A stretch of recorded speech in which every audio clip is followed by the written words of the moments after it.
Are you always racing against the clock, feeling like there's never enough time?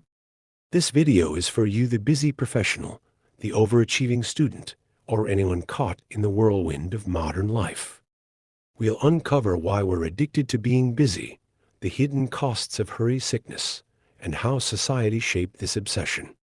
More importantly, you'll learn practical strategies to reclaim your time and your life. Stay with us till the end, because the way you think about time will change forever. Time, it's the one thing we all have, yet it controls so much of our lives. But what happens when the pursuit of doing more leaves us feeling like we're running out of it? Could it be that we've become addicted to being busy? Every day, we hear stories of people losing their tempers over the smallest inconveniences. From road rage to outbursts in grocery store lines, these are extreme examples of what's known as hurry sickness and anxiety caused by feeling there's never enough time. But let's pause for a moment and ask ourselves, are we any different? Most of us aren't flying into uncontrollable rage, but how many of us feel overwhelmed when things don't go as planned? How often do minor disruptions throw us off track? And why are we so stuck on fast forward? We've become a nation of overachievers, dependent on instant communication and overnight deliveries. Every moment of our lives is timed to perfection, or so we think. But are we really in control of our time? Here's a simple test. Estimate when you think 1 minute has passed. Most people call time's up after just 15 seconds. Surprising, right? The truth is, we're terrible at judging time because we're always rushing.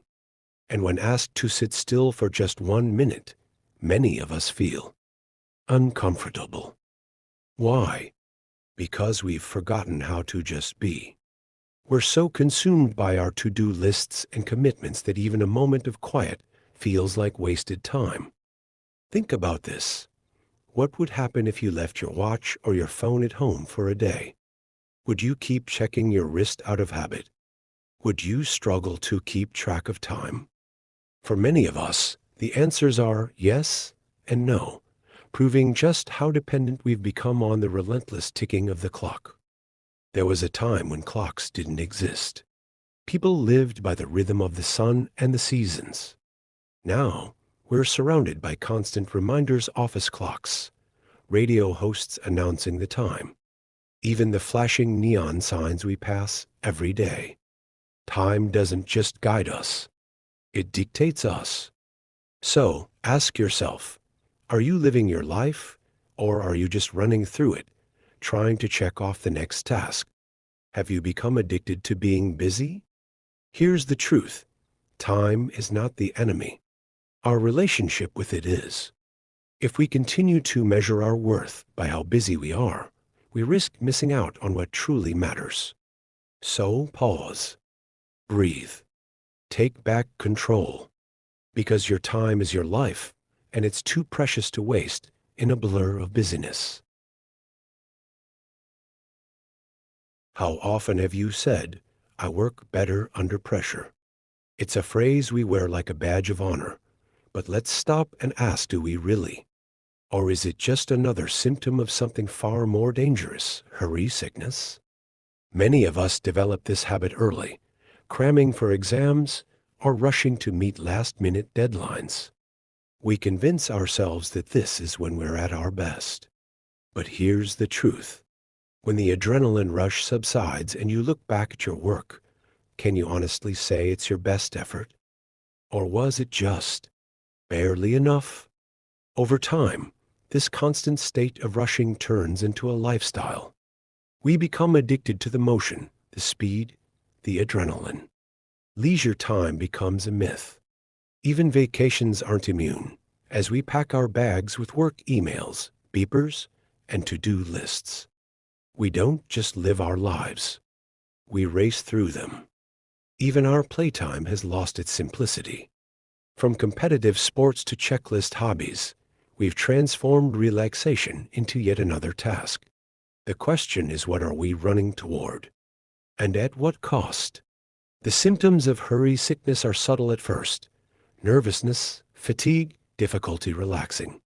But over time, these can escalate into something far more serious: chronic stress, hypertension, heart disease, even strokes. The constant rush takes a toll on your mind and body, suppressing your immune system and leaving you vulnerable to illnesses you never saw coming. Racing against the clock might feel exhilarating, but the finish line isn't always what you expect. Life in the fast lane doesn't just make you tired, it can make you sick. And if you're not careful, it could kill you. So, here's the challenge: step back. Slow down. Ask yourself, why am I in such a rush? Life isn't about how much you can cram into a day. It's about the moments you create, the memories you cherish, and the balance you maintain. Don't let the race for more rob you of what truly matters. Take a moment today to pause, breathe, and remind yourself you're not a machine.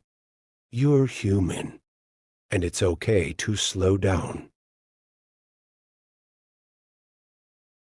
Imagine a world where you retire at 38, work just 22 hours a week, and spend the rest of your time enjoying life. Sounds like a dream, right? In the 1960s, sociologists confidently predicted that advancing technology would make this a reality. But here we are in 2024, overworked, overstressed, and wondering where all that promised free time went. So, what happened? Why didn't the age of leisure arrive? The truth is, we made a choice. Or rather, society made it for us. Instead of embracing more free time, we opted for higher incomes and material comforts. We chose the age of anxiety over the age of leisure. For many, especially women, this choice wasn't really a choice at all. The promise of having it all often meant working a full day at the office and coming home to a second shift of housework and caregiving. Single mothers? They never had the luxury of choice to begin with. And while we gained material wealth, new gadgets, more stuff, we lost something invaluable: our time. Here's the kicker. Even when we're told to work smarter, not harder, what it really means is get more done. Downsizing, right-sizing, whatever you call it, forces us to take on extra workloads with fewer resources. The result? We're pulling from other parts of our lives: our sleep, our family time, our mental health, just to keep up. And what do we have to show for it? Overflowing landfills, a never-ending cycle of buying and discarding, and a society that values productivity over well-being. We're not just addicted to being busy. We're trapped in a system that rewards it. It's time to ask ourselves why. Why do we keep choosing more work over more life? Why do we prioritize stuff over moments, connection, and balance? The promise of the age of leisure may have been a lie, but it's not too late to reclaim what's truly important. The death of work might have been exaggerated, but the death of balance is real.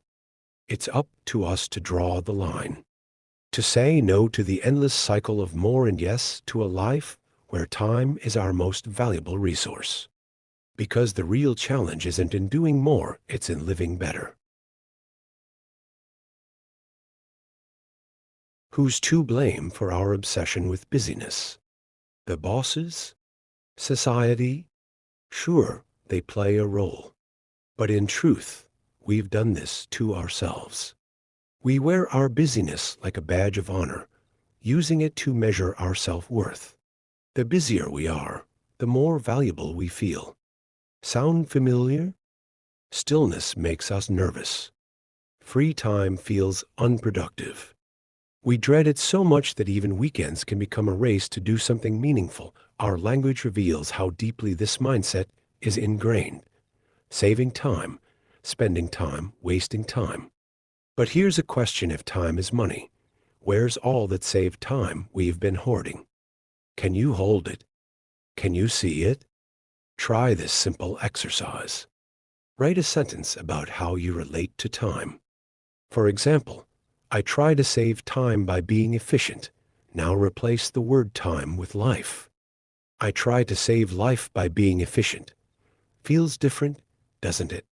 Because time isn't just a resource, it's your life. And the way you treat your time is the way you treat your life. While we rush, other cultures remind us to slow down. From Portugal, think of many things. Do one from Swahili. Haste has no blessing.